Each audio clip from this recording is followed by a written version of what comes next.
The briefing room fell silent when she walked in. Four Navy admirals sat behind a mahogany table, their chests heavy with ribbons that told stories of campaigns most people only read about in declassified files. The woman who entered wasn't what they expected. She wore a leather jacket over a simple gray shirt, jeans that had seen better days, and boots that clicked against the polished floor with a rhythm that suggested she'd walked into rooms like this before. Her hair was pulled back in a practical ponytail, and her face carried the kind of weathered calm that came from watching horizons at 30,000 feet. She held a worn flight helmet under one arm, its paint chipped in places that told their own silent history. Admiral Reichert leaned back in his chair, exchanging glances with his colleagues. They'd been briefing pilots all morning for Operation Tidebreak, a classified maritime interdiction mission that would put aircraft over contested waters where three nations claimed the same stretch of ocean. Tensions had been escalating for months. Satellite imagery showed unusual naval movements. Intelligence suggested something bigger was brewing beneath the surface rhetoric.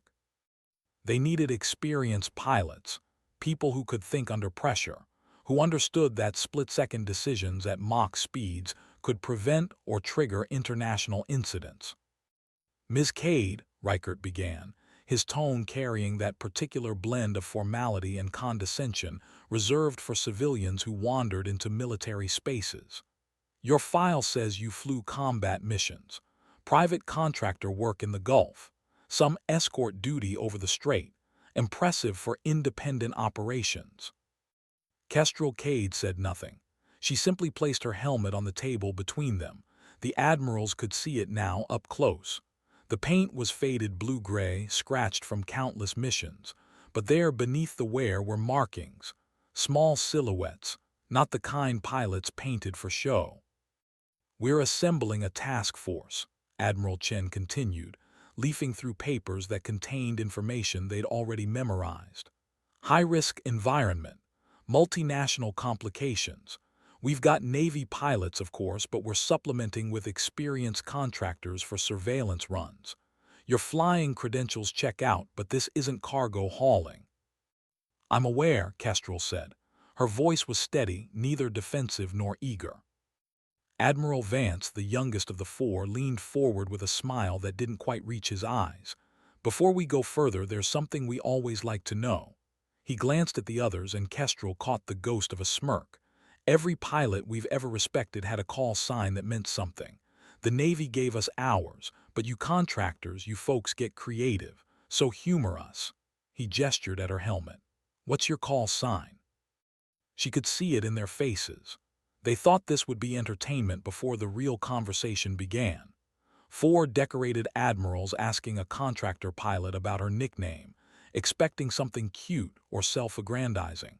She'd seen that look before, in different rooms, different contexts.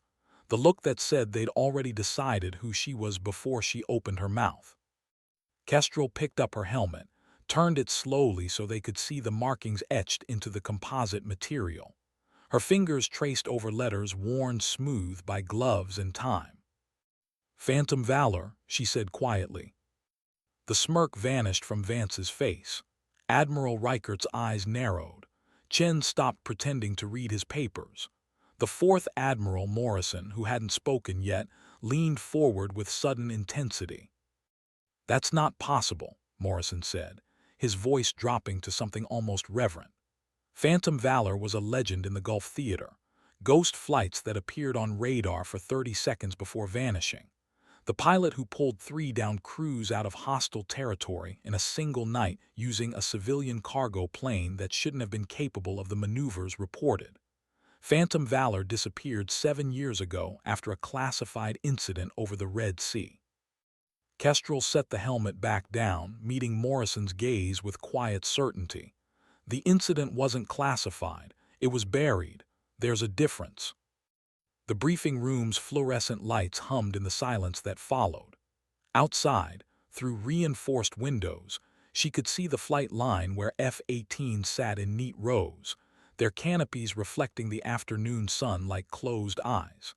Somewhere beyond that perimeter, The ocean stretched toward horizons where nations drew invisible lines and dared each other to cross them.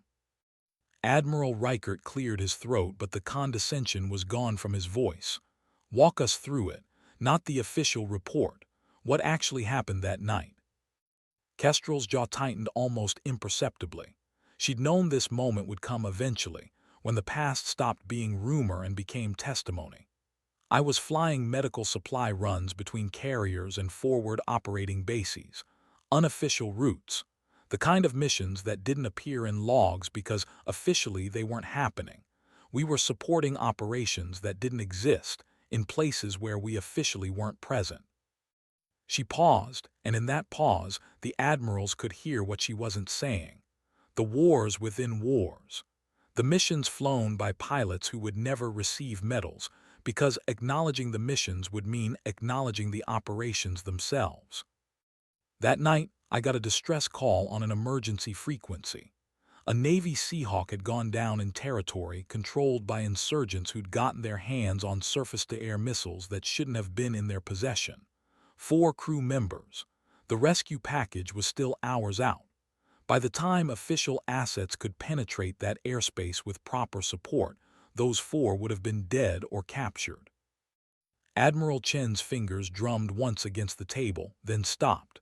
You flew into hostile airspace in an unarmed cargo plane to extract a military crew. That's not heroism. That's suicide with paperwork. It wasn't unarmed, Kestrel corrected. I had a fire extinguisher and some choice language, but you're right about the suicide part. For the first time, something that might have been a smile touched the corner of her mouth.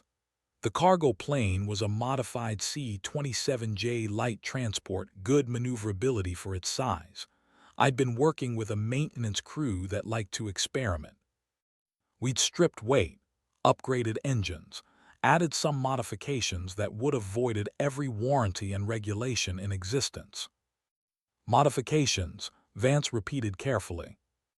Enhanced radar countermeasures, chaff dispensers, a paint scheme that scattered electromagnetic signatures. It wouldn't fool modern systems, but the insurgents were working with export-grade equipment. We could create enough confusion to look like signal noise rather than an aircraft. Admiral Morrison leaned back, and there was calculation in his eyes now, the kind of assessment that separated officers who read reports from officers who understood what reports could never capture. That explains the phantom part. Ghost on radar gone before confirmation. But the Valor part, that wasn't self-appointed, was it? One of the crew I pulled out that night gave me the name, Kestrel said. I told him it was too dramatic. He said it was the only thing dramatic enough for what I'd done. She looked down at her helmet, at the small silhouettes marked there. He didn't make it home from the next deployment. Killed in action 3 months later, but the name stuck in certain circles. The kind of circles where unofficial missions get unofficial recognition. The room absorbed this information in silence. Outside, a jet fired its engines for a test cycle, the sound muffled by thick walls but still present, a reminder of the machinery and human decisions that filled this world. Admiral Reichert finally spoke, and his voice carried weight that had nothing to do with rank. The Red Sea incident, 7 years ago. What actually happened? Kestrel's expression didn't change, but something shifted in her eyes, like clouds passing over a clear sky. I was running what was supposed to be a simple resupply drop, medical equipment and food to a covert observation post monitoring weapon shipments. Easy night flight, routine approach, in and out before anyone official noticed. But intelligence had been compromised. Not our intelligence. The people we were watching had been sold information about the observation post by someone in a rival faction looking to score points. She paused and the admirals waited. They knew that pause. It was the pause before the part of the story that changed everything. I was 5 minutes from the drop zone when I intercepted chatter on local frequencies. They were already moving on the post, 20 fighters with technical vehicles and heavy weapons. Our people had maybe 15 minutes before they were overrun. The observation post had 8 personnel. 2 were wounded from a prior engagement. They had small arms and one light machine gun. No air support assigned. No quick reaction force in range. Command authorization for extraction would take hours to process through proper channels. Admiral Chen's face had gone carefully neutral, the expression of a man who understood that sometimes history's most important decisions happened in the spaces between official orders. "So you went in," he said. "I went in," Kestrel confirmed. "But not for an extraction. My aircraft couldn't land in that terrain, and I had maybe 300 pounds of supplies, not room for 8 passengers. I couldn't save them by getting them out, so I saved them by making it impossible for the enemy to get in." "Explain," Morrison said tersely. The observation post was on a ridge accessible by one narrow approach road. Steep terrain on 3 sides. I dropped to 50 feet and made 3 passes along that road, deploying every piece of cargo I had. Medical crates, food containers, fuel drums, created a barrier of debris that stopped their vehicles. Then I orbited and used my running lights and landing lights to strobe the area, made it look like close air support was incoming. Attack helicopters, strike aircraft. The insurgents scattered. By the time they regrouped and realized it was a bluff, our actual quick reaction force had arrived. Vance was shaking his head slowly, not in disbelief, but in something closer to awe. "You turned a cargo plane into a psychological warfare platform." "I turned a cargo plane into whatever it needed to be in that moment," Kestrel said. "But that's when things got complicated. The operation wasn't supposed to exist. The observation post wasn't officially there. My supply run had no paper trail. When the quick reaction force arrived and found me orbiting, it created a problem. How do you explain an unauthorized civilian aircraft conducting combat operations in a covert theater?" "They buried it," Admiral Reichert said. "Buried you." "They gave me a choice," Kestrel corrected. "Accept a settlement payment and sign documents agreeing never to discuss what happened, or face prosecution for unauthorized operations in restricted airspace." There were phrases like violation of international law and unauthorized military engagement. The 8 people I'd kept alive were sworn to silence. My aircraft was seized and scrapped. Phantom Valor officially ceased to exist that day. She picked up her helmet again, turning it so the light caught the silhouettes etched there. The Admirals could count them now, more than a dozen, each one a story that would never appear in official records. "I took the settlement and the silence," she continued. "Used the money to buy another aircraft and continued flying under different identities, different call signs. But the pilots who'd served with me, the crews I'd helped, they remembered. Phantom Valor became something else. A story told in ready rooms and cockpits. The pilot who didn't exist but kept showing up when things got impossible." Admiral Morrison stood and walked to the window overlooking the flight line. When he spoke, his back was still turned. "We brought you here because we need someone who can fly missions that officially don't happen. Operation Tidebreak is public on the surface. Maritime patrol, freedom of navigation exercises, routine presence operations. But beneath that, there's another mission. Intelligence gathering in waters where we can't be seen gathering intelligence. Close observation of naval movements we're not supposed to be watching. We need pilots who understand that sometimes the most important missions are the ones that never appear in history books." He turned back to face her, and there was no mockery in his expression now, only the hard calculation of a man responsible for decisions that would shape geopolitical futures. "But we also need to know you can follow orders, that you won't go rogue the moment things get complicated." The Red Sea showed initiative. It also showed a willingness to ignore protocols and chains of command. Kestrel met his gaze without flinching. "I ignored protocols when protocols would have gotten people killed. I followed the chain of command right up until the moment that chain of command stopped being in the same reality as the situation on the ground, or in the air as the case was. But I never forgot whose side I was on.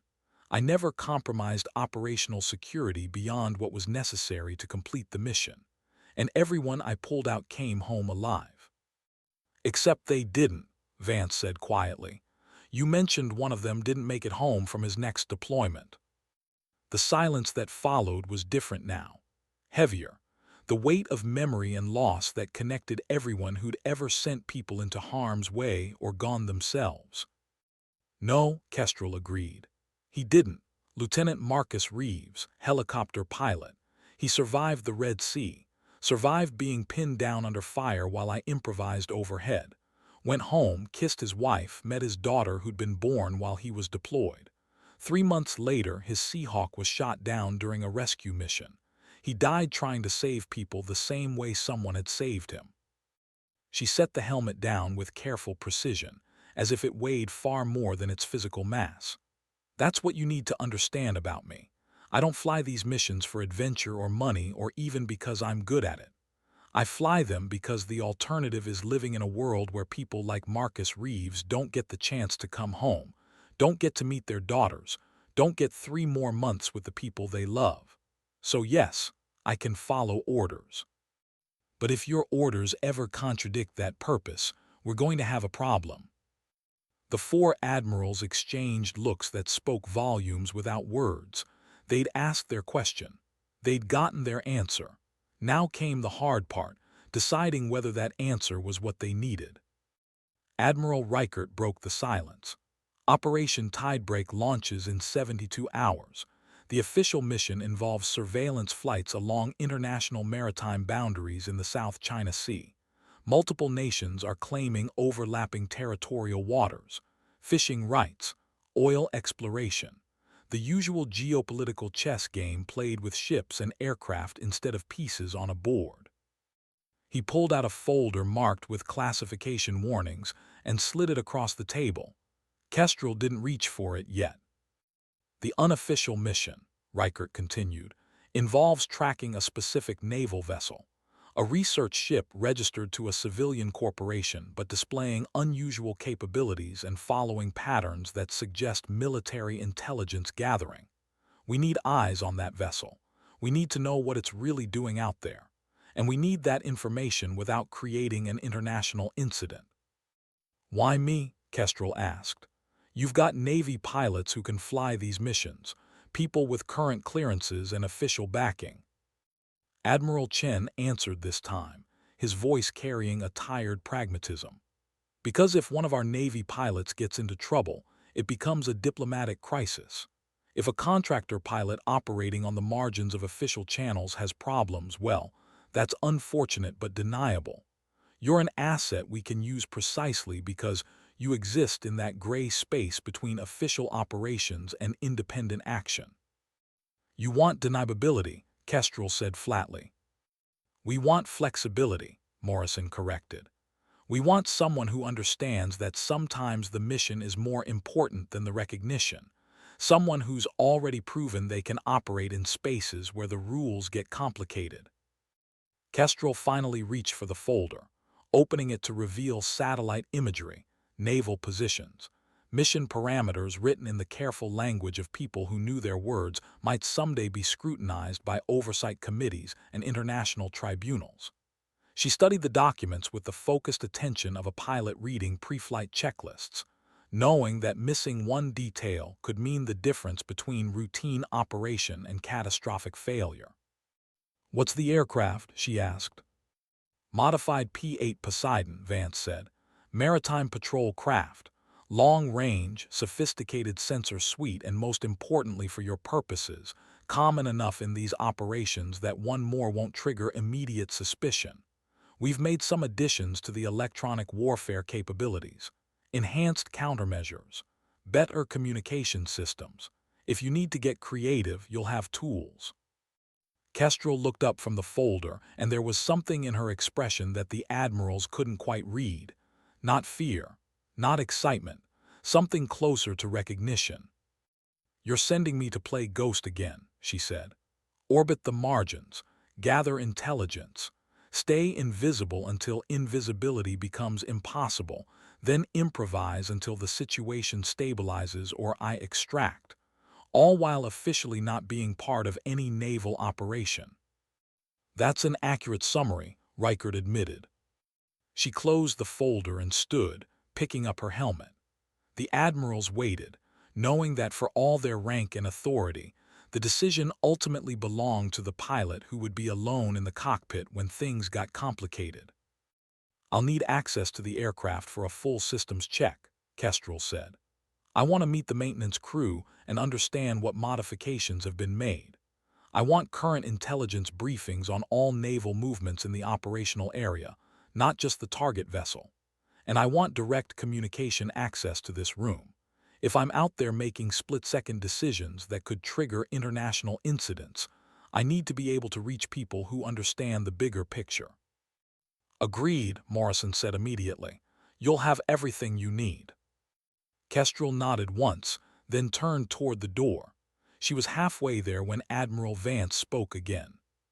"Phantom Valor." She stopped but didn't turn around. That call sign. It wasn't just about disappearing and reappearing on radar, was it? Valor isn't about being invisible. It's about being visible when it matters most. Kestrel looked back over her shoulder, and for the first time since entering the briefing room, she smiled. It was a small smile, tired but genuine. Lieutenant Reeves understood that. He said the Phantom part was what I did. The Valor part was why I did it. He said anyone could learn to hide in radar clutter and fly under the net. But choosing to become visible, choosing to paint yourself as a target to buy time for someone else, that was the part that made it valor instead of just clever flying. She left the briefing room, her footsteps echoing down the corridor. The four admirals sat in silence for a long moment after the door closed. "Well," Admiral Chen finally said, "that was either the best decision we've made this year or the worst." "Both, probably," Reichert replied. "The best decisions usually are." Morrison was still watching the door where she'd exited. She'll follow orders right up until the moment those orders stop making sense. Then she'll do what needs to be done and leave us to explain it afterward. "Yes," Vance agreed. "That's exactly why we need her." The next 72 hours passed in a blur of briefings, systems checks, and the kind of detailed preparation that separated routine missions from the kind that ended up in classified files. Kestrel spent hours in the P-8 Poseidon, familiarizing herself with every system, every backup, every contingency. The aircraft was a marvel of modern maritime patrol technology, designed to track submarines and surface vessels across vast ocean expanses. The modifications the Navy had added turned it into something more. A signals intelligence platform capable of electronic surveillance while maintaining the appearance of routine patrol operations. The maintenance crew chief was a grizzled veteran named Rodriguez who'd spent 30 years keeping military aircraft in the sky through conditions that should have grounded them. He walked Kestrel through the modifications with professional pride, pointing out enhanced electronic countermeasures, upgraded communication systems, and structural reinforcements that would let the aircraft handle more aggressive maneuvering than standard P-8s. "She's a good bird," Rodriguez said, patting the fuselage with affection usually reserved for family members. "Treat her right, she'll get you home. Push her too hard, she'll let you know with warning lights and angry noises. But when you really need her to perform, she's got more in reserve than the manuals say." "You sound like you've tested those limits," Kestrel observed. Rodriguez's expression became carefully neutral. "I may have been involved in some exercises that explored the aircraft's full performance envelope, hypothetically speaking, for research purposes." "Hypothetically," Kestrel repeated with a knowing look. "I appreciate research." She spent the next day in intelligence briefings that painted a picture of increasing tensions in the South China Sea, multiple nations claiming the same waters, fishing fleets backed by maritime militia, naval vessels conducting research that looked suspiciously like military surveillance. And in the middle of it all, the target, a ship called the Hai Feng, registered as an oceanographic research vessel but displaying capabilities that suggested far more sophisticated purposes. The satellite imagery showed a vessel that was larger than typical research ships, with antenna arrays that seemed excessive for civilian purposes, and a pattern of movements that coincided suspiciously with military exercises and naval deployments. Intelligence analysts believed the Haifeng was gathering signals intelligence, tracking naval communications, and mapping underwater terrain in ways that could support submarine operations. Your mission, the briefing officer explained, is to conduct surveillance on the Haifeng while maintaining the appearance of routine maritime patrol. You'll be part of a larger operation with multiple aircraft, but your flight path will bring you closer to the target vessel than the others. We need detailed imagery of its antenna configurations, verification of its actual capabilities, and intelligence on any communications we can intercept. And if they realize they're being watched, Kestrel asked. Then you're a routine patrol aircraft conducting legal operations in international waters. Maintain professional bearing. Don't escalate, but also don't let them intimidate you into breaking off observation. We need this intelligence. What about other vessels in the area? Chinese Navy, their maritime militia. Expect company, the briefing officer said grimly. The Chinese have been aggressive in asserting their territorial claims. They've been intercepting patrol aircraft, conducting dangerous maneuvers, and generally trying to create an atmosphere where foreign military presence becomes unsustainable. But they've been careful to avoid actual attacks. It's all posturing and pressure. Probably. Probably, Kestrel repeated. That's comforting. The briefing officer had the grace to look uncomfortable. This is why we need someone with your background. Someone who can navigate gray areas and make good decisions when the rulebook stops being relevant. The mission launched at dawn. Kestrel climbed into the P-8's cockpit as the sky turned from black to deep blue to the pale gold of early morning. The aircraft's co-pilot was a Navy officer named Lieutenant Sarah Chen, young and professional and clearly uncertain about flying with a contractor pilot who existed mostly as legend and rumor. I've heard stories about Phantom Valor, Chen said as they ran through pre-flight checklists. Most pilots I know think they're exaggerated. Some think they're completely made up. What do you think? Kestrel asked, her hands moving with practiced efficiency across switches and displays. I think if even half the stories are true, I'm honored to be flying with you. And if they're completely made up, you're a pilot skilled enough to make people believe impossible things, which is almost as impressive. Kestrel glanced at the younger officer and smiled slightly. The truth is usually somewhere in the middle. The missions happened. The outcomes were real, but the details get distorted through retelling. I'm not a superhero. I'm just a pilot who's been in enough situations where the only choice was to try something crazy or accept failure. That's what heroes say, Chen observed. No, that's what survivors say. There's a difference. They took off into a sky streaked with clouds that would later burn off into clear blue. The P-8 climbed steadily, its engines thrumming with contained power as they headed toward the operational area. The South China Sea spread beneath them, vast and deceptively peaceful from altitude. But Kestrel knew that beneath that peaceful surface, submarines prowled.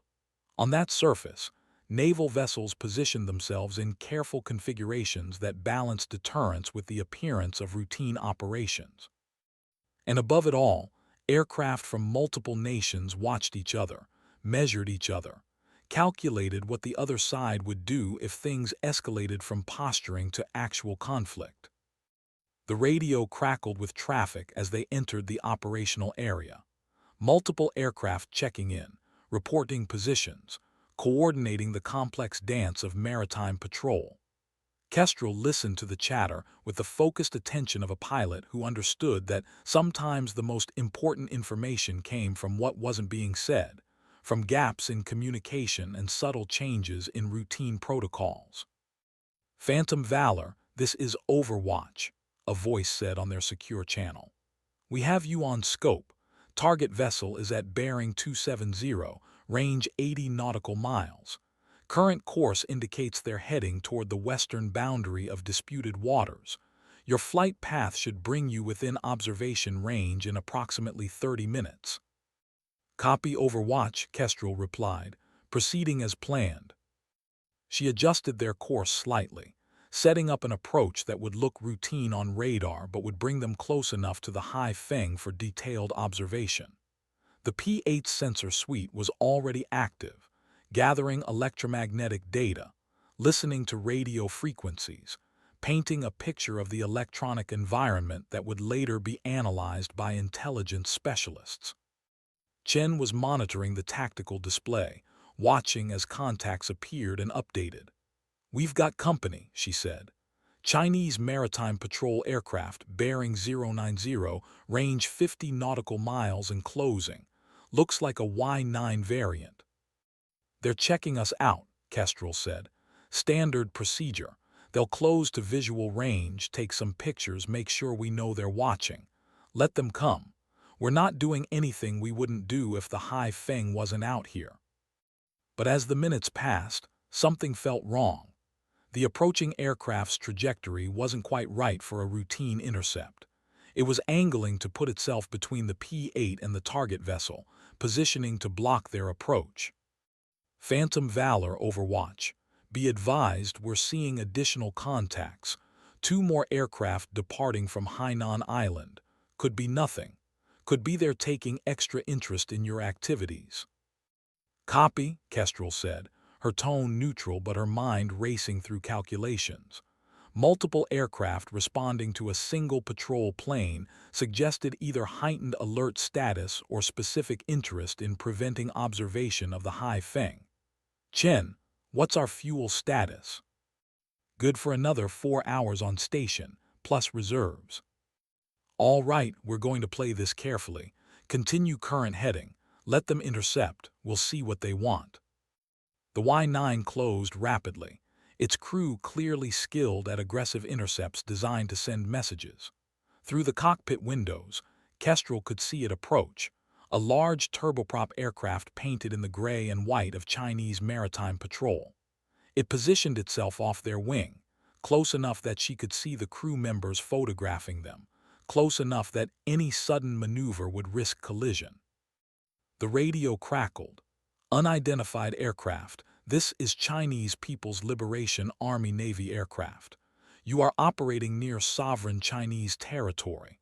Alter course to heading 090 immediately." Chen looked at Kestrel, waiting for guidance. They were in international waters. The Chinese claim of sovereignty was contested, but the aircraft off their wing was real and the implied threat was clear. "This is United States Navy patrol aircraft conducting routine operations in international waters," Kestrel replied, keeping her voice professional and calm. "Our current course is legal under international law. Your presence is provocative and unwelcome. Alter course or face consequences." Kestrel maintained their heading, watching the Y9 through narrowed eyes. The Chinese crew was trying to intimidate them into breaking off observation. Standard playbook. The question was how far they were willing to push. The Y9 suddenly banked closer, dropping almost directly in front of the P-8 in a maneuver that forced Kestrel to adjust course to avoid turbulence and potential collision. It was dangerous flying, the kind of aggressive interception that walked the line between deterrence and recklessness. "Phantom Valor, Overwatch. Multiple sources indicate heightened activity around the High Feng.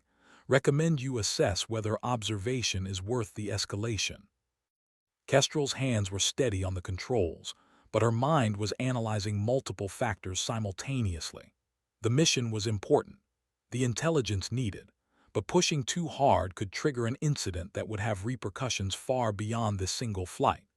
This was the calculus she'd lived with throughout her career, balancing mission requirements against broader consequences, knowing that sometimes the right decision meant accepting incomplete success rather than risking catastrophic failure.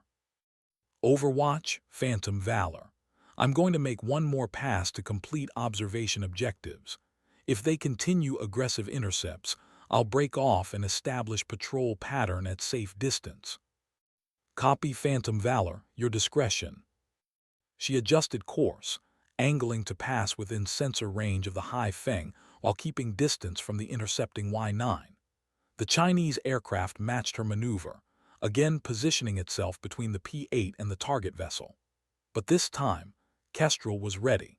She initiated a slow climbing turn that looked like routine patrol behavior, but actually positioned the P-8 sensors for optimal observation during the brief window before the Y-9 could block them again. Chen, active sensors. I want everything we can get in the next 60 seconds. Roger, going active. The P-8's sophisticated array came alive, painting the Hai Feng with radar and electromagnetic analysis. Cameras captured detailed imagery. Signal intelligence systems recorded communication frequencies. It was 60 seconds of intensive observation that would give intelligence analysts exactly what they needed to assess the vessel's true capabilities. The Y-9 reacted immediately, banking hard to close the distance. But Kestrel had already completed her observation pass and was turning away, reducing altitude, establishing a patrol pattern that moved them away from the immediate area of contention. The Chinese aircraft followed but didn't press the intercept, apparently satisfied that the P-8 was no longer attempting close observation. Overwatch Phantom Valor. Observation complete. Breaking off to establish patrol pattern as briefed. Copy Phantom Valor. Good work. Return to routine operations. Chen released a breath she'd been holding. That was closer than I expected. It usually is, Kestrel replied. They push until they find where we'll push back. We demonstrate we're willing to complete the mission but not willing to trigger an incident. Everyone goes home having sent their message. Is it always like this? These knife-edge moments where everything could go wrong? Kestrel was quiet for a moment, her eyes on the horizon where sky met sea in a line so sharp it looked like the world had been cut in half. In my experience, the most important missions are the ones where things are most likely to go sideways. If it were easy and safe, they wouldn't need pilots like us. They completed their patrol pattern over the next 3 hours, monitoring maritime traffic, tracking contacts, gathering the kind of routine intelligence that formed the baseline understanding of naval operations in contested waters. The Chinese aircraft shadowed them at a distance, but didn't attempt further aggressive intercepts. The Hai Feng continued its course, apparently unconcerned with the brief surveillance it had received. When they finally turned back toward base, Chen asked the question that had clearly been bothering her since the briefing. What happened in the Red Sea? The incident that ended Phantom Valor the first time. Kestrel didn't answer immediately. She adjusted their heading, verified their navigation, completed the small tasks that gave her time to decide how much truth to share. I made a choice, she finally said, between following orders that would have left people to die or breaking those orders to give them a chance at survival. In that moment, the choice was clear. The consequences only became complicated later, when people had to explain how a civilian contractor ended up conducting combat operations in a classified theater. Do you regret it? I regret that the system was set up in a way that made that choice necessary. I regret that saving lives had to be unofficial and deniable, but the choice itself, no.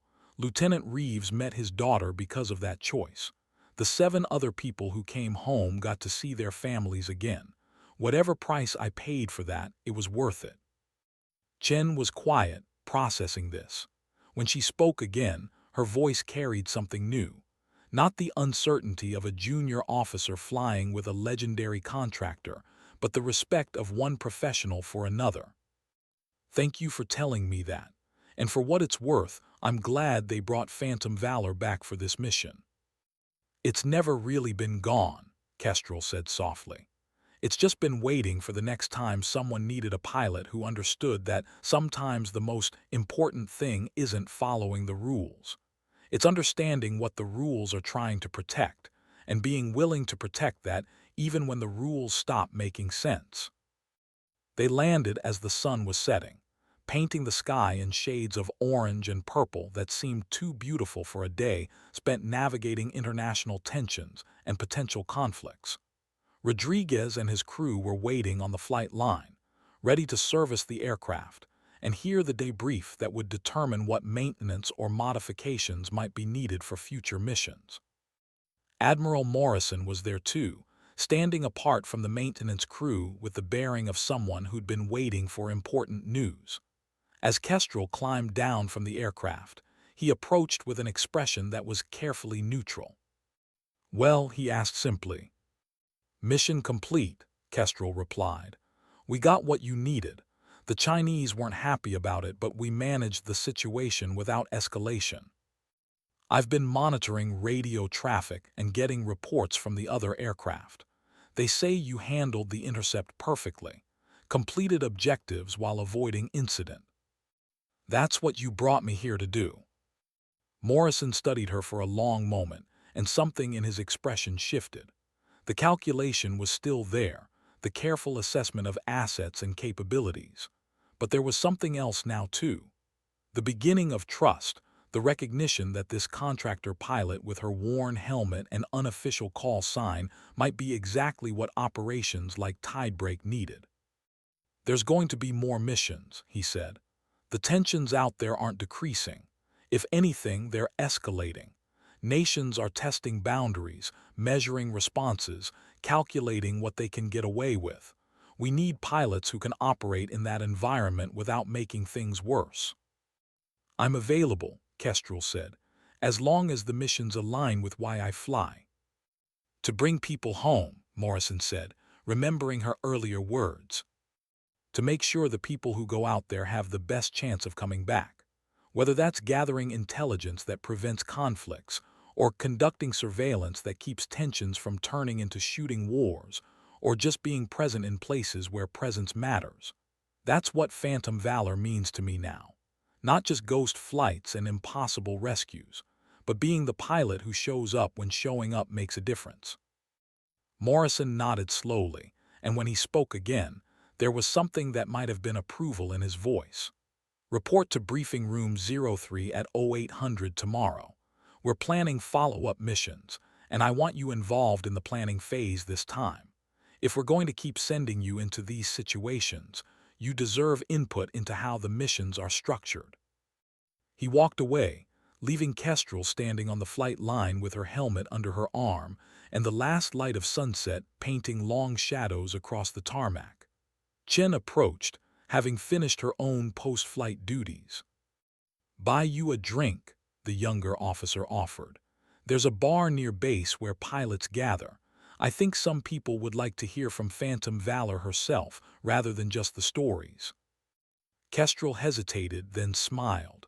"One drink, but I'm not telling war stories. Those belong to the people who lived them, and half of them aren't around to tell their own versions anymore." "Fair enough, then what will you talk about?" "Flying," Kestrel said simply. "The beauty of clear skies at dawn, the satisfaction of landing safely after a difficult mission, the reason we all put on the flight suit in the first place, before the politics and tensions and everything that makes it complicated. Just the pure joy of being up there where the world looks different and anything feels possible."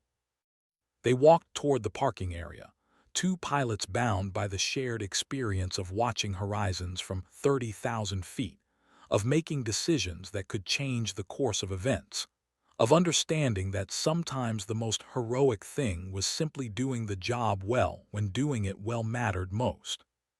Behind them, the P-8 sat on the flight line, its sensors quiet now but its mission complete.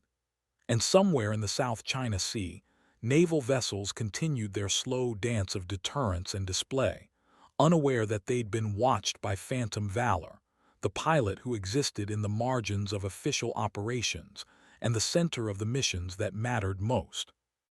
The next morning's briefing was different from the first. When Kestrel entered the room, the four admirals were there again, but this time they stood as she entered.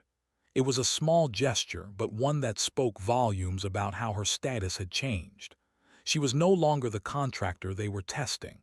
She was the asset they were deploying. "Phantom Valor," Admiral Reichert said, and the use of her call sign felt like acknowledgement. "Your intelligence from yesterday's mission has been analyzed. The Haifeng is exactly what we suspected. Advanced signals intelligence platform disguised as civilian research. The antenna configurations you captured show capabilities that exceed anything a civilian vessel would need. This changes our assessment of Chinese intelligence-gathering operations in the region. He gestured to a large display showing updated maps of naval movements, surveillance zones, and areas of heightened activity. Based on your findings, we're expanding Operation Tidebreak. More flights, more observation, more presence. We need to understand the full scope of their intelligence network out there. Which means more opportunities for intercepts and incidents, Kestrel observed. Yes, Admiral Chen admitted. Which is why we want you involved in mission planning. You understand the tactical realities better than analysts who have never been in the cockpit when things get tense. How would you structure these operations to maximize intelligence gathering while minimizing escalation risk? Kestrel moved to the display, studying the patterns and positions. Her mind was already working through the problem the way a pilot worked through navigation, finding the optimal path between start and destination while accounting for weather, threats, and limitations. You're thinking of this as a series of individual missions, she said after a moment. Aircraft taking turns observing, each one a discrete operation. But that's predictable. They'll learn our patterns and position themselves to interfere more effectively. What do you suggest? Morrison asked. Think of it as a continuous presence operation with rotating assets, multiple aircraft working in coordination, maintaining observation from different angles and altitudes. When one gets intercepted, another has clear line of sight. They can't block everyone simultaneously without committing more resources than they want to deploy. And by maintaining constant presence rather than periodic missions, we normalize our activities, make it routine. Admiral Vance was nodding, seeing where she was going. Turn the surveillance into background noise. They can't maintain heightened alert status indefinitely. Eventually, our presence becomes just another factor in their daily operations. Exactly, Kestrel confirmed. And by rotating pilots and aircraft, we reduce individual fatigue and stress. No one pilot is carrying the whole weight of the mission. We become a system rather than a series of individual heroes, more sustainable, more reliable, harder to counter. The admirals exchanged glances, and Kestrel could see the shift happening in real time. She was no longer just an asset to be deployed. She was a strategic thinker whose insights shaped how operations were conceived and executed.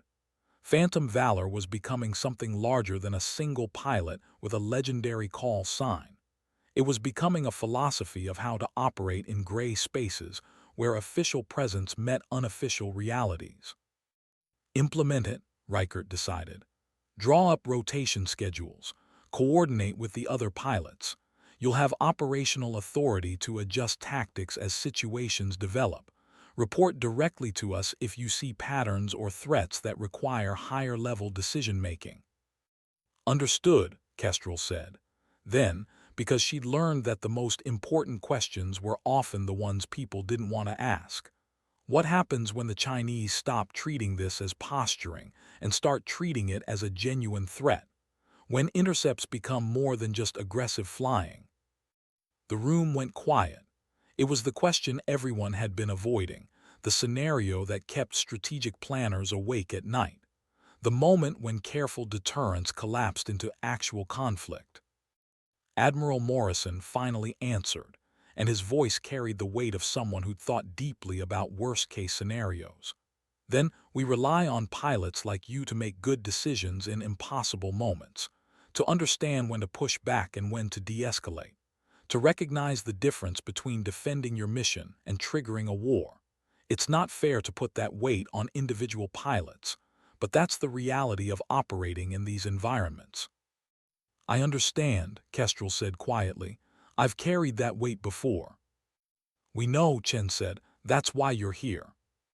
The weeks that followed saw Operation Tidebreak evolve from a series of discrete missions into a sustained presence operation. Multiple aircraft maintained constant surveillance of key areas, rotating in patterns that made prediction difficult. Kestrel flew some of these missions herself, but increasingly her role expanded into coordination and planning. She worked with other pilots, sharing insights from her years of operating in gray zones, teaching them to read situations and make the kind of nuanced decisions that couldn't be codified in standard operating procedures. The Chinese responded by maintaining their own constant presence, their maritime patrol aircraft shadowing American operations, conducting their own intercepts, measuring and testing boundaries. But gradually, as Kestrel had predicted, the heightened tension normalized. Both sides settled into a routine of watching each other, knowing that today's flight would be followed by tomorrow's flight and the day after's flight. The urgent became routine. The exceptional became ordinary. But routine created its own dangers. Familiarity bred complacency. Pilots who flew the same patterns day after day began to lose the sharp edge of alertness that kept them prepared for the unexpected. Kestrel watched for this, rotated crews before fatigue dulled reactions, insisted on debriefs that looked for subtle changes in patterns that might indicate shifts in the larger strategic picture. It was on one of these routine patrols, 3 months into Operation Tidebreak, that everything changed. Kestrel was flying with a different co-pilot, a veteran named Martinez who'd been conducting maritime patrol operations for a decade. They were tracking a fishing fleet that intelligence suggested might be covering for maritime militia activities when the emergency call came through. All aircraft, this is Overwatch. We have a distress signal from commercial vessel MV Pacific Star. Reports of engine fire and loss of power. Position is 30 nautical miles south of your current location, Phantom Valor. Your closest asset. Proceed to provide assistance. Kestrel was already turning before Overwatch finished speaking. A vessel in distress was a vessel in distress, regardless of nationality or politics. Maritime law and simple human decency demanded response. Overwatch, Phantom Valor, proceeding to distress location. Request any additional information on the vessel. Pacific Star is a container ship, Panamanian registry, crew of 23. Fire reported in engine room. They've activated suppression systems but are unable to restore power, drifting in international waters. Copy. Will provide eyes on and coordinate rescue if needed. They descended toward the reported position, Martinez already working communications to alert search and rescue assets. The P-8 sensors painted the scene from miles away. A large container ship dead in the water, listing slightly, smoke visible rising from amidships. But as they approached, Kestrel's situational awareness, honed by years of flying in environments where things were rarely what they seemed, triggered warning signals in her mind. Something about the scene didn't match the distress report. Martinez, pull up the commercial vessel database. Tell me everything about the Pacific Star. Roger. Okay, showing Pacific Star as a 10,000-ton container vessel, built 2018, operated by Southeast Asian Shipping Consortium. Regular route between Hong Kong and Manila. What's it doing this far south? That's not on the regular shipping lane. Martinez checked the navigation data. You're right, it's maybe 50 miles off the normal route, could be weather diversion. Check weather for the past 24 hours. Clear conditions, no storms, no reason to divert. Kestrel's hands tightened on the controls. A vessel off its normal route. A distress call that brought response aircraft to a specific location. It could be coincidence, or it could be something else. Overwatch, Phantom Valor. Can you confirm the distress call origin? Voice communication or automated beacon? There was a pause before Overwatch responded, and in that pause, Kestrel knew her suspicions were correct.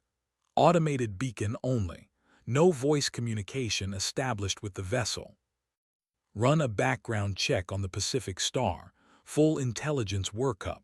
Something about this doesn't feel right. She circled the drifting ship at a safe distance, using the P8 sensors to analyze the situation. The smoke was real enough. The listing was consistent with a vessel in distress, but there were details that bothered her. The way the ship sat in the water suggested cargo holds that were empty or nearly so, despite it supposedly being en route with a full load. The deck equipment looked newer and more sophisticated than typical for a commercial vessel. Phantom Valor, Overwatch. Initial database search shows multiple flag changes for Pacific Star in the past 2 years. Current ownership traces to a shell corporation in the Marshall Islands. Cannot verify legitimate commercial operations. Can you get satellite imagery of this vessel from earlier today? Checking. Yes, we have coverage from 6 hours ago. I want to see it. The imagery came through on their secure data link, and what Kestrel saw confirmed her suspicions.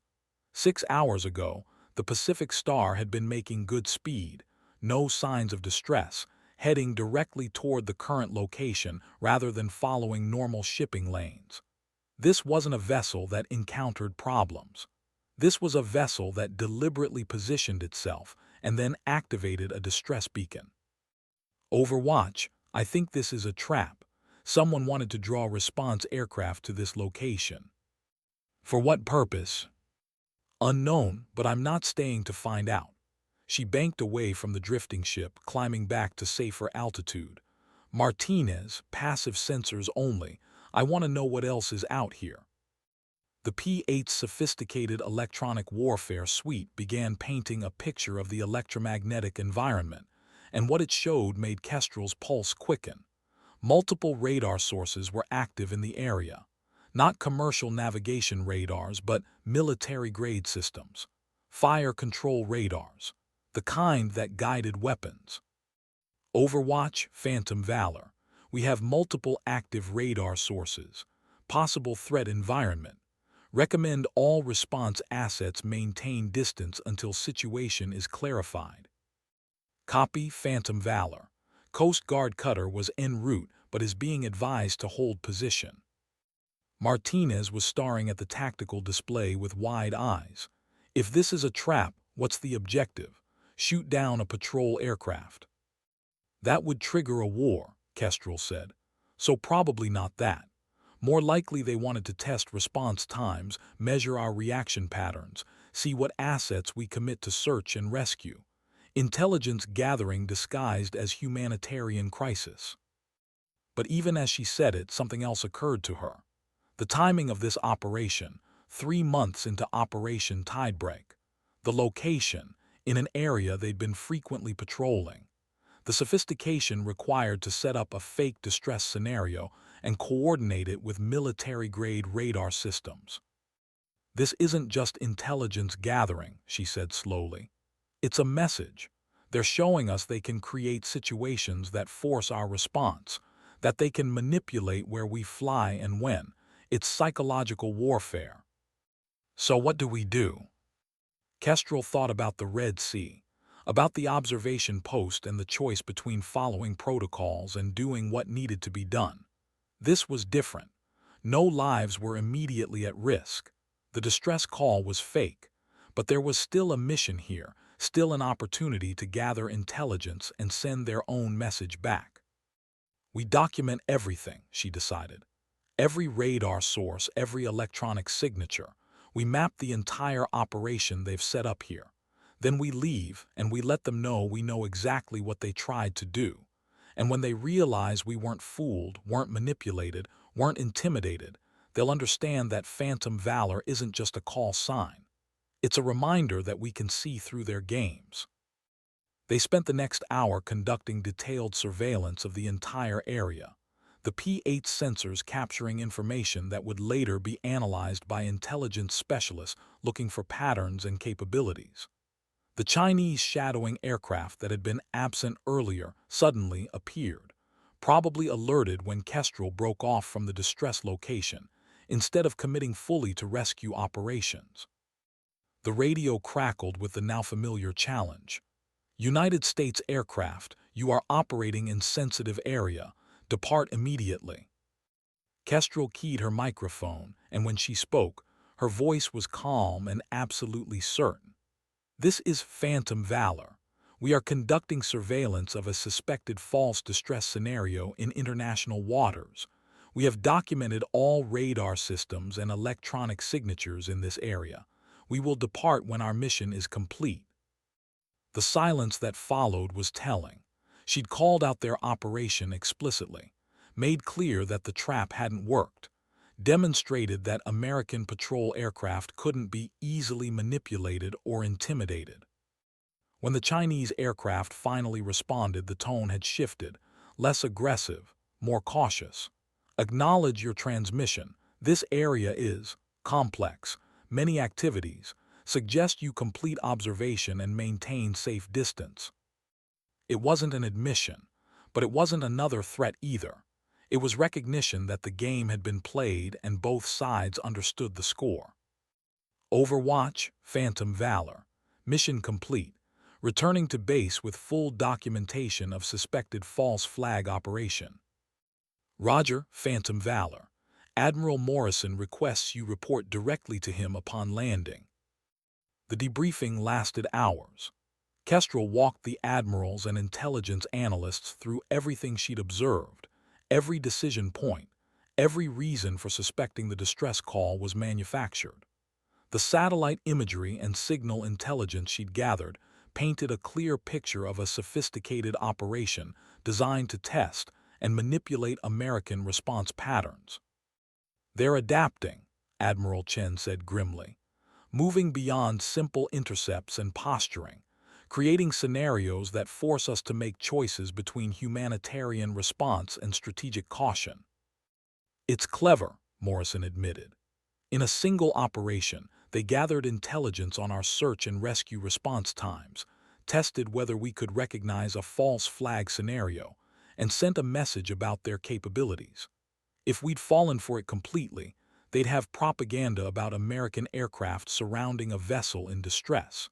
If we'd refused to respond at all, they'd have propaganda about American indifference to maritime emergencies. But we didn't fall for it, and we didn't refuse, Admiral Vance said, looking at Kestrel with something approaching respect. You threaded the needle, responded enough to maintain humanitarian credibility, but recognized the trap and turned it into an intelligence-gathering opportunity for us. It's what I was trained to do, Kestrel said quietly. See past the obvious situation to the larger context. Understand that in these environments, everything is a message and a mission simultaneously. Admiral Reichert leaned back in his chair. 7 years ago, they buried you for making unauthorized decisions in a combat zone. Today, we're celebrating you for doing essentially the same thing. The difference, Kestrel said, is that today the mission parameters include the expectation that I'll make those kinds of judgment calls. 7 years ago, the system wasn't ready to acknowledge that sometimes the most important decisions happen at the pilot level rather than the command level. Maybe that's changed. Or maybe it's just that Operation Tidebreak was designed from the start to rely on pilots who operate in gray areas. Both, Morrison said. The system has changed some. We've learned that in these hybrid environments, where warfare and peacetime overlap, where official operations exist alongside unofficial realities, we need people who can navigate ambiguity. But you're right that Tidebreak was specifically structured to utilize pilots with your skills, which brings me to the question we've been avoiding. He stood and walked to the window, looking out at the flight line where aircraft prepared for evening patrols. Phantom Valor isn't just your call sign anymore. It's become a symbol for a type of operation, a philosophy of how to conduct missions in spaces where traditional doctrine doesn't quite fit. We want to formalize that. Create a program based on the principles you've demonstrated, training for pilots who will operate in these environments. Doctrine for how to handle situations where the rulebook stops making sense. You want me to teach, Kestrel said. We want you to build, Chen corrected. Not just training courses, but a complete framework for how we approach these operations. The Phantom Valor doctrine, if you will. how to recognize traps, how to make judgment calls under ambiguity, how to send strategic messages through tactical actions. Everything you've learned through years of operating in environments where one wrong decision could trigger international incidents. Kestrel was quiet for a long moment, processing the implications. She'd spent her career as an outsider, a contractor who existed on the margins of official operations. Now they were asking her to come inside, to formalize and institutionalize the very qualities that had made her valuable specifically, because she operated outside normal structures. "I'll do it," she finally said. "But on one condition. The Phantom Valor doctrine isn't about creating pilots who break rules or ignore protocols. It's about creating pilots who understand what the rules are trying to protect and who can uphold those values even when the specific regulations stop being applicable. We're not training mavericks. We're training professionals who can operate in environments where professionalism requires judgment as much as discipline." "Agreed," Morrison said immediately. "That's exactly what we need." In the months that followed, the Phantom Valor program took shape. Kestrel worked with experienced pilots, intelligence analysts, and strategic planners to codify the lessons she'd learned through years of operating in gray zones. It wasn't a simple process. Some of what she knew couldn't be easily taught, the kind of situational awareness and tactical instinct that came from experience rather than instruction. But she found ways to create scenarios that forced pilots to develop those skills, simulations that placed them in the kind of ambiguous situations where there were no clear right answers, only choices with different costs and risks. The program became known throughout naval aviation, gaining a reputation as one of the most challenging training pipelines in the service. Pilots who completed it earned a small pin designed by Kestrel herself, a ghost aircraft breaking through clouds, with the motto "Valor" in the margins inscribed beneath it. It wasn't flashy. It wasn't official insignia, but everyone who wore it understood what it represented. Lieutenant Chen was among the first class of graduates, having spent 6 months learning to think like Kestrel thought, to see situations from multiple angles simultaneously, to balance mission requirements against broader strategic implications. When she received her pin, Chen's eyes were bright with tears she refused to let fall. "Thank you," she said simply, "for showing us that you can be both professional and human, both disciplined and flexible, both a warrior and a thinker." "You already had all those qualities," Kestrel replied. "I just gave you permission to use them together instead of treating them as contradictions." But even as the program grew and the doctrine spread, Kestrel continued flying operational missions. She couldn't teach what she didn't continue to practice, couldn't maintain credibility if she became purely an instructor disconnected from the realities of the flight line. So she rotated between training duties and operational assignments, maintaining the edge that came from regular exposure to situations where theory met practice and survival depended on making the right call. It was during one of these operational missions, almost a year after Operation Tidebreak began, that Kestrel faced the scenario everyone had been dreading. The moment when careful deterrence collapsed and gray zones turned into something darker. She was flying with a new co-pilot, a recent Phantom Valor program graduate named Kim, when the distress call came through. Unlike the false flag operation months earlier, this one was immediately verified as legitimate. A commercial fishing vessel, genuinely in distress, taking on water after collision with submerged debris. 20 crew members, sinking in waters contested by 3 different nations, each claiming jurisdiction. Phantom Valor, this is Overwatch. Situation is complicated. The fishing vessel is in waters claimed by China, but international maritime law suggests they're outside territorial limits. Chinese Coast Guard has been notified and is responding. Philippine Coast Guard is also responding, claiming the vessel was fishing in their exclusive economic zone. We're closest asset. Copy Overwatch, proceeding to distress location. But as they approached, Kim spotted something on the tactical display that made the situation infinitely more complex. We've got military aircraft inbound from multiple vectors. Chinese, Philippine, and are those Vietnamese? Three nations, three different claims to the same waters, Kestrel said grimly. And a fishing vessel sinking right in the middle of the dispute. This could go very bad very quickly. What do we do? It was the question Kestrel had been asked countless times throughout her career, in countless situations where there were no good options. The training kicked in, the phantom valor doctrine she'd spent a year codifying and teaching. Assess the situation. Identify the core values at stake. Make decisions that protect those values even when protecting them requires difficult choices. We remember that there are 20 people in the water who don't care about territorial disputes, Kestrel said. We establish communication with all responding assets. We coordinate rescue operations. We turn this from a conflict scenario into a humanitarian operation before anyone can make it about sovereignty. She keyed the radio, broadcasting on multiple frequencies simultaneously. All aircraft, all vessels. This is United States Navy Patrol Aircraft Phantom Valor.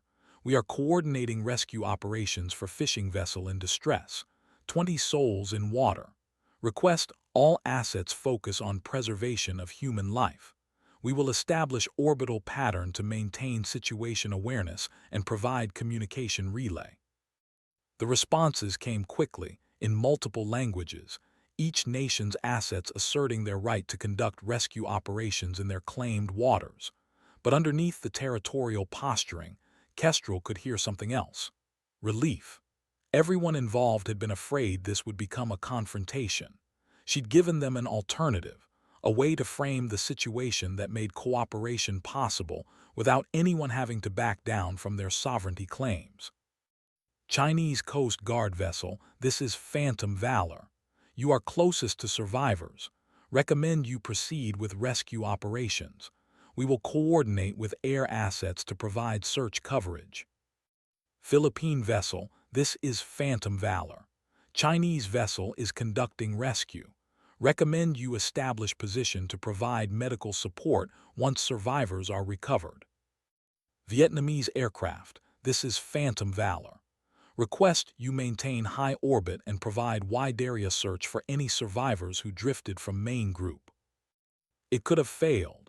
Any of the nations involved could have refused coordination, insisted on conducting rescue independently, turned the humanitarian crisis into a sovereignty dispute. But Kestrel's broadcast had established a framework that made cooperation the path of least resistance. By giving each asset a specific role, by framing the operation in terms of search and rescue rather than territorial control, she'd created a scenario where everyone could save lives without compromising their political positions. For the next 3 hours, she orbited above the scene, coordinating rescue operations between vessels and aircraft from 3 different nations, who technically disputed each other's right to be there. Her radio communications were a masterclass in diplomatic piloting, acknowledging each nation's concerns while keeping everyone focused on the mission of saving lives. When the last survivor was pulled from the water, cold and exhausted but alive, the radio traffic shifted. For a moment, the territorial disputes fell away, replaced by something more fundamental: human beings who'd work together to save other human beings. Phantom Valor, this is Chinese Coast Guard. All survivors recovered. Thank you for coordination. Phantom Valor, Philippine Coast Guard. Good work today. Safe flight home. Phantom Valor, Vietnamese aircraft. Professional operation. Perhaps we can repeat this cooperation in better circumstances. Kestrel felt something release in her chest, tension she hadn't fully acknowledged until it was gone. All stations, this is Phantom Valor. Well done to everyone involved. 20 people are going home to their families today because we chose to work together. That's worth remembering. She turned back toward base, Kim beside her in the co-pilot seat with an expression of awe. I've never seen anything like that. You turned a potential international incident into a cooperation exercise. I reminded everyone that some things matter more than sovereignty disputes, Kestrel said. That pilots and sailors from different nations have more in common with each other than we do with the politicians who draw the boundaries we're supposed to defend. We all know what it's like to watch horizons from deck or cockpit. We all understand that the ocean doesn't care about territorial claims. And we all know that when someone's in the water, you pull them out first and argue about jurisdiction later. Is that part of the Phantom Valor doctrine? It's the heart of it, Kestrel replied. The recognition that valor isn't about aggression or dominance. It's about doing the right thing when the right thing is difficult, about choosing humanity over politics, about being visible when being visible means standing up for values that matter. The debriefing this time was different. The admirals were there, but so were representatives from State Department, from intelligence agencies, from the various organizations that tried to manage the complex web of international relations in contested regions. Kestrel walked them through the rescue operation, explaining each decision, each communication, each moment where things could have gone wrong but didn't. "You may have just prevented a war," one of the State Department representatives said. "That fishing vessel incident was exactly the kind of trigger scenario we've been worried about. Three nations responding to the same emergency, each claiming jurisdiction, military assets in close proximity. If shooting had started, it would have been almost impossible to de-escalate."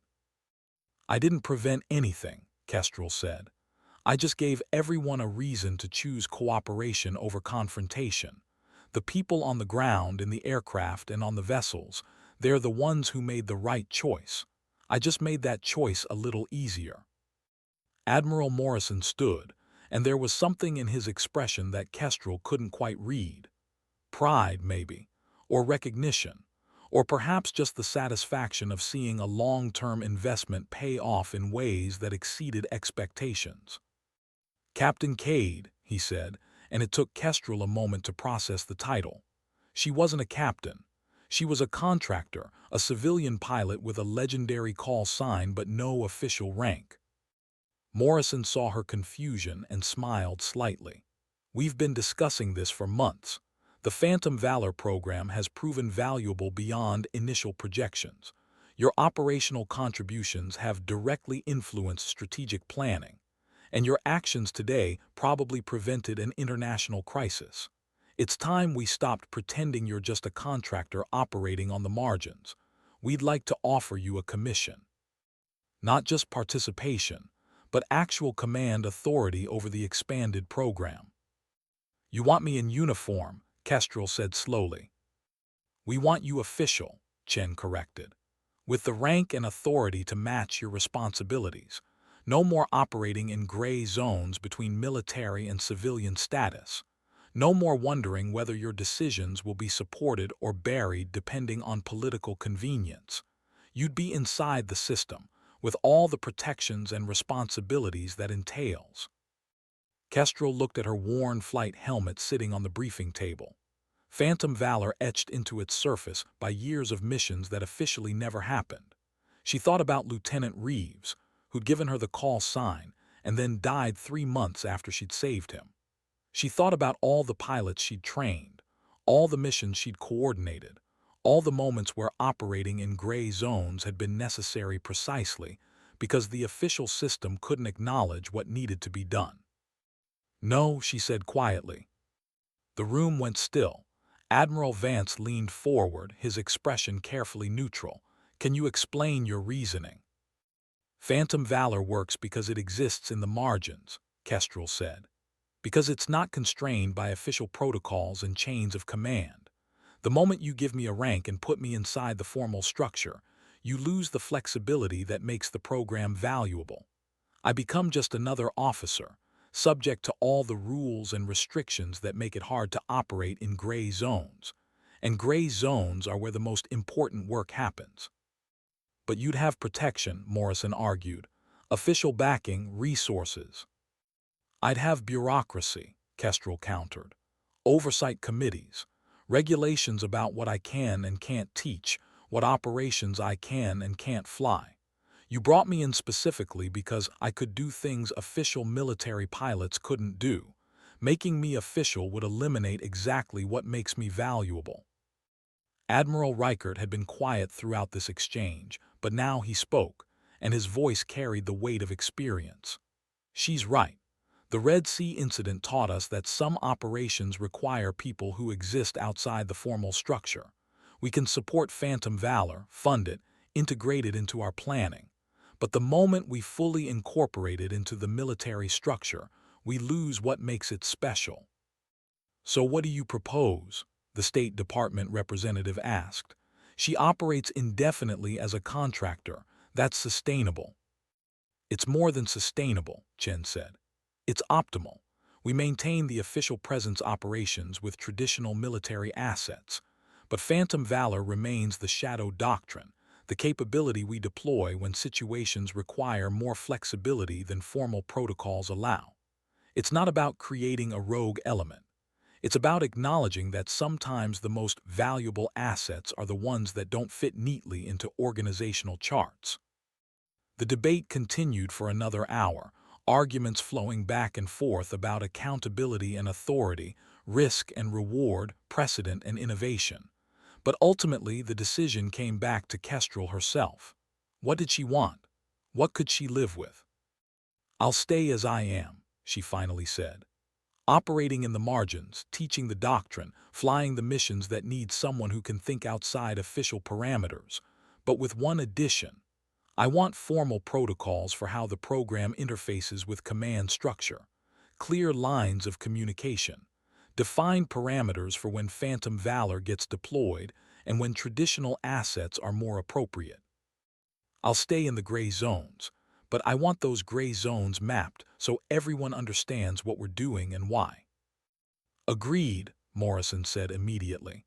"We'll formalize the informal, if that makes sense. Create structure around flexibility. Define the spaces where you operate without constraining how you operate within them." They worked out the details over the following weeks. Phantom Valor became an official but unofficial capability, recognized in classified planning documents but never appearing on organizational charts. Pilots who completed the training program received their pins and returned to their regular units, carrying the doctrine with them but not formally designated as Phantom Valor assets. Kestrel herself remained a contractor, but with direct communication access to strategic leadership and clear authority to make tactical decisions in ambiguous situations. It was messy. It was complicated. It existed in exactly the kind of gray zone that made lawyers and administrators uncomfortable, but it worked. The years that followed saw Phantom Valor evolve from a single pilot with a legendary call sign into a recognized capability that shaped how naval aviation approached operations in contested environments. The doctrine spread beyond maritime patrol, influencing how pilots thought about situations where traditional rules didn't quite fit. The question, "What would Phantom Valor do?" became shorthand for asking how to balance mission requirements against broader strategic implications. Kestrel continued flying, continued teaching, continued operating in the spaces between official operations and unofficial realities. Her flight helmet grew more worn, its surface collecting scratches and marks that told stories she'd never fully share. The silhouettes etched into its side increased slowly, each one representing a mission where showing up had made a difference. Admiral Morrison retired, and his successor asked to meet with Kestrel before taking command of operations. They met not in a briefing room but on the flight line, standing beside a P-8 being prepared for an evening patrol. "I've read all the files," the new admiral said, "studied the doctrine, reviewed mission reports going back 7 years. I have one question before I officially take responsibility for operations involving Phantom Valor." "Ask it," Kestrel said. "Do you ever doubt, when you're making those split-second decisions that could trigger international incidents or prevent wars, when you're choosing to operate outside protocols because the protocols don't fit the situation, do you ever question whether you're doing the right thing?" Kestrel was quiet for a moment, watching maintenance crews work on the aircraft with the efficient choreography of people who'd performed their tasks thousands of times. Every single time, she finally said. Every mission, every decision. The doubt is constant, but so is the certainty that doing nothing or defaulting to protocols that don't fit the situation would be worse than taking action and possibly being wrong. How do you live with that? I remember why I fly, not for adventure or recognition or even for the mission itself, but for the people who depend on pilots making good decisions when good decisions are hard, for the crew members who need extraction, for the civilians caught in international disputes, for the junior pilots learning to operate in environments where the textbook answers stop being sufficient. I live with the doubt by remembering what I'm doubting for. The Admiral nodded slowly. Then I'm glad you're here, and I'll do everything in my power to make sure Phantom Valor continues to have the space to operate the way it needs to. 3 years after that conversation, Kestrel was flying what should have been a routine patrol when her radio crackled with a familiar voice. Phantom Valor, this is Ghost 23. Kestrel smiled. Ghost 23 was Lieutenant Chen's new call sign, earned through her own years of operating in gray zones and making difficult decisions. Ghost 23, good to hear your voice. What's your situation? I'm in a scenario that feels familiar. Fishing vessel in distress, multiple nations claiming jurisdiction, opportunity for either conflict or cooperation. I'm coordinating rescue operations using the doctrine you taught. But I wanted you to know that what you built, what you taught us, it's working. We're out here carrying forward the mission. Valor in the margins. Copy that, Ghost 23. Sounds like you don't need me anymore. We'll always need you, Chen replied. Not to tell us what to do, but to remind us why we do it. Phantom Valor isn't just a call sign or a doctrine. It's a reminder that sometimes the most important thing we can do is choose humanity over politics, cooperation over conflict, visibility over invisibility when visibility means standing up for values that matter. Kestrel felt something tighten in her throat. This was what legacy looked like. Not her name in history books or her missions in official records, but pilots scattered across operations worldwide, carrying forward a way of thinking about impossible situations, making decisions that balanced tactical requirements against strategic implications, choosing to operate with integrity in environments where integrity was difficult. Keep flying, Ghost 23. The skis need people like you. Copy that, Phantom Valor. See you back at base. The transmission ended, and Kestrel was alone in the cockpit again, watching horizons that seemed to stretch forever. Beneath her, the ocean caught the late afternoon light, turning gold and amber. Above, the sky faded from blue to the deep purple that preceded sunset. She'd flown through these transitions thousands of times, watched the world transform from day to night and back again, measured her life in flight hours and missions completed. Her helmet sat beside her, worn and marked but still functional. Phantom Valor etched into its surface by time and use. She'd thought, years ago, that the call sign had died in the Red Sea, that when they'd buried the operation, they'd buried the legend too. But call signs, like the values they represent, had a way of surviving. They lived in the pilots who carried them forward, in the doctrine that shaped how people thought, in the moments when someone made the hard choice to do the right thing even when the right thing was difficult. The radio crackled again, Overwatch coordinating movements, pilots checking in, the constant chatter of operations that never really stopped. Kestrel listened with half her attention, the other half focused on the horizon, on the endless space where sky met sea and anything seemed possible. She thought about Lieutenant Reeves, who'd given her the name and then died trying to save others the way he'd been saved. She thought about the admirals who'd asked her call sign as a joke and then learned what it really meant. She thought about all the pilots she'd trained, all the missions she'd flown, all the moments where operating in gray zones had made a difference. And she thought about the future, about the pilots coming up who would inherit this doctrine, who would face their own impossible situations and make their own hard choices. They would carry forward what she'd built, adapt it to new challenges, evolve it beyond anything she'd originally envisioned. That was how legacies worked.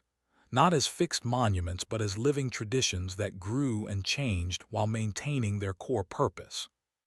Phantom Valor, this is Overwatch. Mission complete. You're cleared to return to base.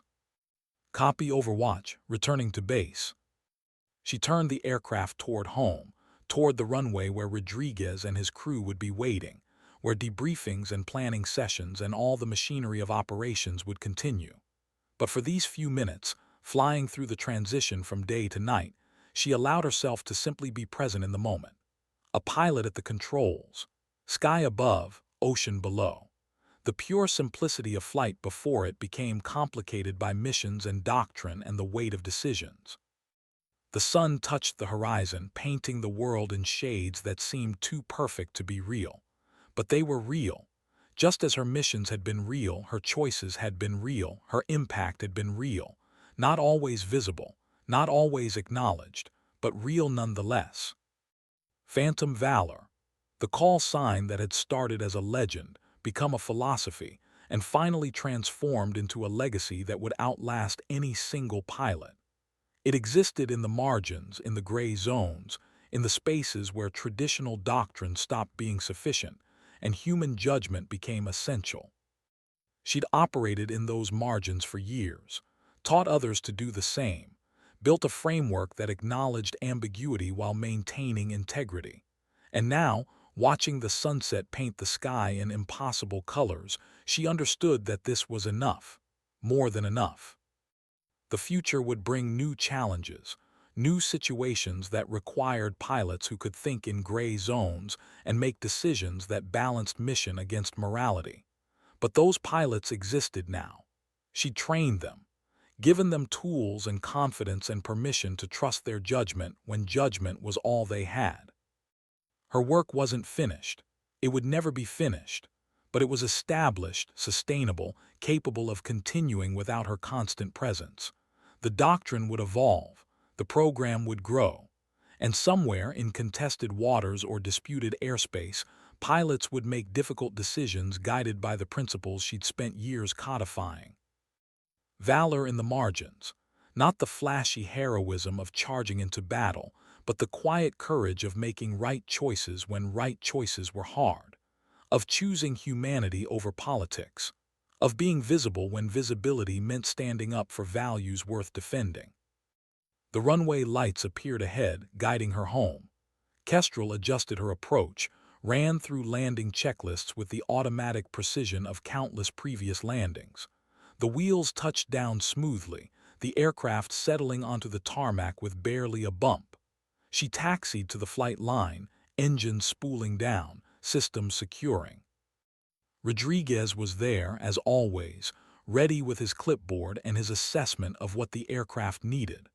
But before the technical debrief began, he looked at her with an expression that was part respect, part something harder to define. "Good flight, Captain Cade." She'd never corrected the maintenance crew's insistence on using that title, even though it wasn't official. In their world, she was captain regardless of what paperwork said. "Good flight, Rodriguez, take care of her. She's got more missions ahead." "Don't they all?" he replied, patting the aircraft's fuselage. "Don't they all?" Kestrel walked across the tarmac toward the operations building, her helmet under her arm, her flight suit showing the wear of a long day in the cockpit. Other pilots were preparing for night operations, the endless cycle of presence and observation that had become routine. Some of them wore the small ghost aircraft pin that marked Phantom Valor training graduates. They nodded as she passed, acknowledgement between professionals who understood what it meant to operate in impossible spaces. Inside, Admiral Morrison's successor was waiting with mission updates and planning requirements. There would be briefings about emerging situations, discussions about how Phantom Valor principles might apply to new scenarios, coordination with pilots scattered across operations worldwide. The work continued. But for just a moment, standing in the doorway between flight line and operations building, Kestrel paused. She looked back at the sky, now deep purple fading to black, stars beginning to emerge in the darkening expanse. Somewhere out there, over contested waters and disputed territories, pilots were flying, making decisions, balancing mission against morality, operating in the margins. She'd given them tools for that work. Now it was theirs to carry forward. Phantom Valor, the call sign that had become a legend, become a doctrine, become a living tradition that would outlast any single pilot. It was enough. It had always been enough. She turned and walked inside, ready for whatever came next, knowing that the sky would always need pilots who understood that true valor wasn't about dominance or aggression. It was about showing up when showing up mattered, making hard choices when hard choices were necessary, and remembering that some things, human life, cooperation, integrity, mattered more than sovereignty disputes or political posturing. The door closed behind her, and the evening operations continued, the endless work of maintaining presence, gathering intelligence, preventing conflicts before they could begin. Just another night in the life of naval aviation. Except it wasn't just another night, because somewhere in the complexity of operations and coordination and strategic planning, Phantom Valor had left its mark, changed how people thought, influenced how situations were approached, created space for pilots to trust their judgment while remaining accountable to values larger than individual decisions.